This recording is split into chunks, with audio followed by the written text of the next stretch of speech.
Merci, j'ai saisi l'opportunité de cet hommage à Luc Ortlieb et Nicole Petimer pour vous présenter les travaux qu'on a fait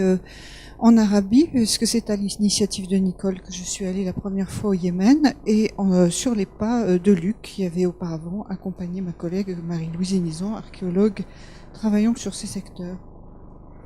Donc, je vais vous présenter ici les sites sur lesquels nous avons travaillé, qui se situent sur tout ce secteur-là, avec des carottes océaniques, des systèmes lacustres et des systèmes de littoraux. Et quand on fait la synthèse de toutes les données lacustres dans ce secteur-là, on a attendez, oui. Tous les datations au radiocarbone montrent que on est bien dans la période Holocène, humide Holocène, telle qu'elle a été décrite aussi dans tout le Sahara.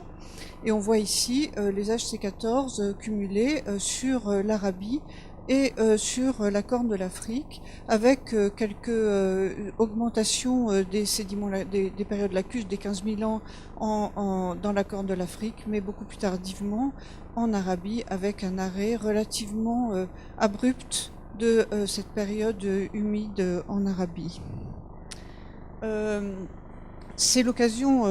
cette présentation est aussi l'occasion de rendre hommage à mon collègue Jean-Jacques Tiercelin, qui est décédé cette année et avec lequel nous avons travaillé, Jean-François Saliège et moi, sur ce lac d'Alawa au Yémen. Et vous voyez que ce lac, qui est le seul lac de tout le Yémen, en fait étudié pour l'Holocène, montre des discontinués sédimentaires, mais est daté entre 12 000 et un petit peu plus de 8 000 ans au Sahara, au Yémen. Lorsque l'on regarde les choses de façon un petit peu synthétique, on s'aperçoit que l'augmentation de toutes les séries lacustres ici qui sont cumulées sur cette ligne bleue est tout à fait cohérente avec le maximum de l'insolation, comme c'est bien connu, sur toutes les régions tropicales, avec l'augmentation de la différence de température entre l'océan et le continent augmente considérablement les flux de mousson, et on voit que à l'inverse, eh bien, toutes les flux atmosphériques enregistrés sédimentaires enregistrés dans la carotte, dans une carotte océanique, montrent à l'inverse que cette période ici, qui est la période humide africaine, est extrêmement Holocène, pardon, extrêmement courte, correspond au maximum de l'humidité lacustre. Donc, ce qui est tout à fait frappant dans ces enregistrements arabes, c'est que l'on voit ici, ici j'ai reporté la courbe de tous les sédiments lacustres, et ici la courbe de oxygène 18 sur les spéléothèmes du sud de l'Oman, et on voit qu'on a quelque chose d'extrêmement abrupt ici, strictement rien, pendant toute la période de remontée des eaux dans les aquifères, et tout d'un coup une réponse lacustre, et on s'aperçoit que l'édification des dunes est extrêmement aussi commence extrêmement tôt, aux environs de 8000 ans, même alors même que le climat reste, enfin l'hydrologie indique quand même encore la continuation de cette période humide. Donc ce qui nous a intéressé, c'était justement de regarder comment commencer cette période humide en Arabie. Or, nous n'avons pas de sédiments, pas de lacs, pas de spéléothèmes, absolument rien sur la péninsule arabe, que des spéléothèmes à Socotra qui ont été étudiés et des carottes marines dans le golfe d'Aden. Et alors ce que l'on voit, c'est que les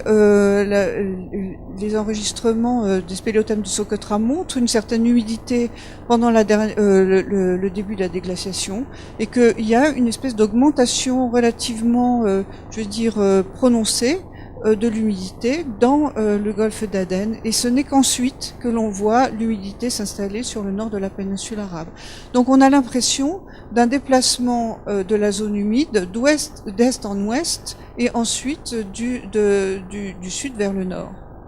Et c'est ça qui nous a semblé tout à fait original dans notre travail. Ici, vous avez donc la carotte marine étudiée par Sirocco dans les années 80, laquelle 74, avec le signal de dolomite. Vous avez le travail sur une carotte du golfe d'Aden, palynologique, indiquant la courbe bleue, un indice d'humidité, la courbe violette, la présence de mangroves à rhizophora, qui est tout à fait significative de la présence de pluie d'été sur le site, qui correspond bien à l'augmentation des lacs dans toute la péninsule arabe. Et vous avez ici la corne de l'Afrique, dont l'humidité semble commencer de façon beaucoup plus précoce, ce qui est aussi enregistré dans une carotte qui a été étudiée par Tierney et Dominocal sur des cires comme ce que nous a été montré tout à l'heure par Yanis, et qui montre un début d'humidité également pendant cette période autour de 14 000 ans, avec ensuite une reprise tout au cours de l'Holocène. Et ceci correspond bien à ce que l'on observe dans les spéléothèmes de Socotra. Donc, si on regarde ce qui se passe du point de vue de la modélisation, eh bien, cette grande période humide ici est bien reproduite par le modèle de l'IPSL, et on voit bien l'augmentation formidable des flux de la mousson indienne à 9000 ans, et de façon tout à fait étrange. On voit aussi que la zone de convergence, enfin les pluies de mousson, au contraire, ont fortement diminué dans le sud de l'Inde, ce qui, j'ai oublié de mettre la diapo, mais enfin bon, peu importe. En tous les cas, revenons donc sur la fin maintenant, la fin de l'Holocène. Ici, nous avons la courbe des buloïdes sur la marge de l'Oman qui indique la productivité, sur laquelle j'ai superposé la courbe du lac Alaoua au Yémen, et on voit bien qu'on a une fluctuation, une période holocène relativement fluctuante, avec ensuite une dégradation, progressive des flux de la productivité, qui est en lien avec les flux de la mousson indienne d'été, mais que le signal lacustre s'arrête extrêmement brutalement. Et il s'arrête au moment où se mettent en place les systèmes dunaires au site de Liwa. Donc il y a quelque chose de tout à fait cohérent dans cette image que l'on a de l'Holocène, et nous avons voulu regarder si il était possible d'avoir une image un peu plus précise de la fin de cette période humide dans la péninsule arabe, et nous avons donc regardé les choses sur des carottes de mangroves. Et vous avez ici les lacs, vous avez ici le spéléothème d'Oman, et ici deux carottes d'Oman, du sud et du nord de l'Oman, et ensuite aussi encore un spéléothème d'Oman ici. Et donc les données montrent les choses suivantes, que entre 8000, ici vous avez 8000, ici vous avez 0, vous avez une décroissance régulière de l'enregistrement dans les spéléothèmes, et vous voyez bien quand même que les lacs se terminent ici à 5000 ans, et ce qui est complètement cohérent avec l'enregistrement de ce ratio entre deux espèces de mangroves, qui vont indiquer une augmentation très brutale de l'aridité à ce moment-là. Alors que plus au sud, dans la péninsule d'Oman, cette aridité se met en place très progressivement, et qu'on a un effet de seuil qui est atteint à 3000 ans, à 2500 pardon, ici par la disparition complète de rhizophora. Ce qui est intéressant de montrer, c'est que ces données-là ont été comparées avec la simulation transitoire qui a été effectuée à l'IPSL par Pascal Braconnet et Olivier Marty, et on voit bien que cette simulation transitoire montre que vous avez des effets un seuil qui est atteint ici à exactement 5000 ans, qui correspond exactement avec ce que l'on observe dans le nord de l'Oman et dans l'ensemble de la péninsule arabe avec les niveaux lacustres. Donc on a une certaine confiance dans cette ligne-là qui montre véritablement une des étapes majeures de la rividification à la fin de l'Holocène,